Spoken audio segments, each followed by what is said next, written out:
Today I'm going to make raspberry cake, and it comes to you from Queen Alfred Cakes, and we make cakes for lots of places in East Sussex and Kent. So here are the ingredients. We've got 150 grams of frozen raspberries and another 50 for the icing. One apple, it's a Bramley, which is nice and tart, but you can use any apple if you want. And we've got 200 grams of marge and 200 grams of granulated sugar. I use granulated, you can use caster if you want. 250 grams of self-raising flour and 3 eggs. And the tin is a 2-pound tin with a parchment paper. Don't use greaseproof. Parchment's brilliant. You don't need to grease the tin. So to start with, we are going to mix the marge and the sugar together with a wooden spoon. By mixing the sugar and marge, and you can see when it's really soft how easy it is. It's a 30-second job. Obviously you can use a electric hand mixer, but I don't bother if I'm just making one. There we are. And it'll go a little bit paler, which should happen.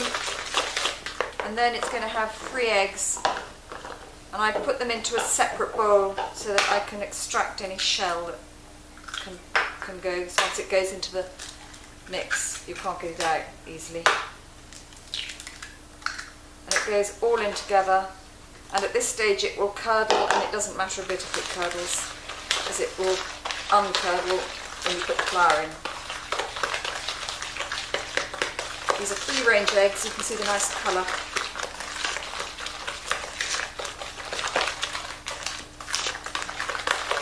There we are, a bit runny, tip in all the flour, and this is quite a stiff mix.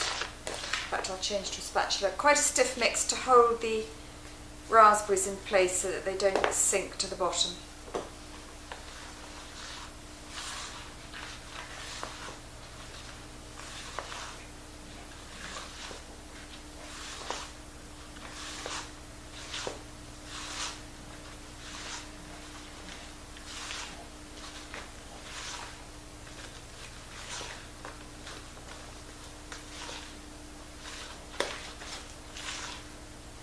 Here we are, so that's the consistency you want.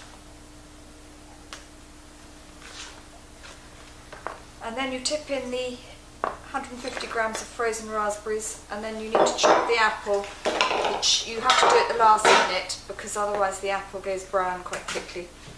So do it as soon as you've made the mix. Just take out the core and peel it and chop it up. So I've peeled and cored, and just chop roughly and put it all in.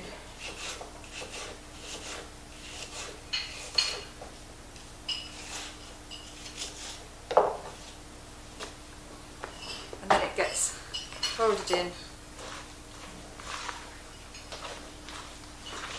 roughly, that's fine. Don't overmix. You want the raspberries to stay whole, and then just tip it all in one go. And it should come to roughly level. It doesn't do a lot of rising, this cake. It's full of fruit. It's quite a heavy cake. And you put it into a preheated oven, 170. If your oven's not a fan oven, then probably more like 180. And it's going to cook for at least 55 minutes before you open the oven. Don't peek before that, or it will sink. So in it goes.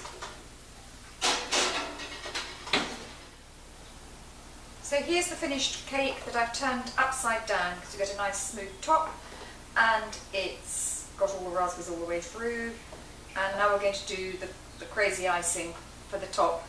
And the ingredients are 200 grams of icing sugar, I haven't bothered to sieve it, and a sort of dessert spoon of icing sugar for the topping that goes with the 50 grams of raspberries, which are defrosting, which is what we want, and a bit of water.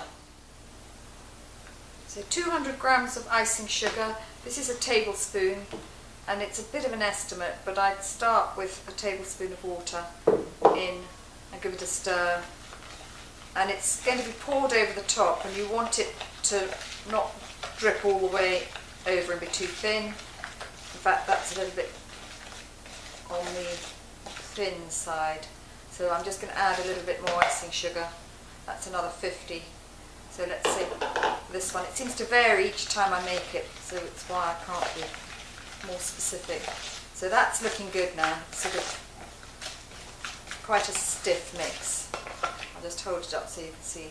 So that will spill a bit over the edge but not run away with itself. So make sure it's nice and smooth, and then just literally spoon it over the top like that. Put it all on together to get a nice homemade look. There we go. So we've got 50 grams of defrosted raspberries and a dessert spoon of icing sugar and Magimix.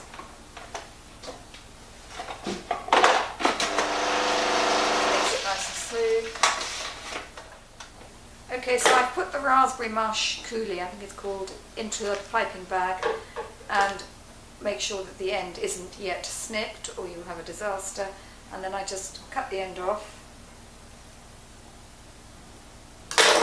and then it all comes out pretty quick, and I'm just going to do a quick zigzag.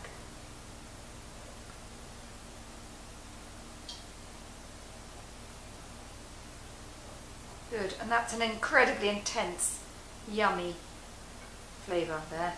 Good, done.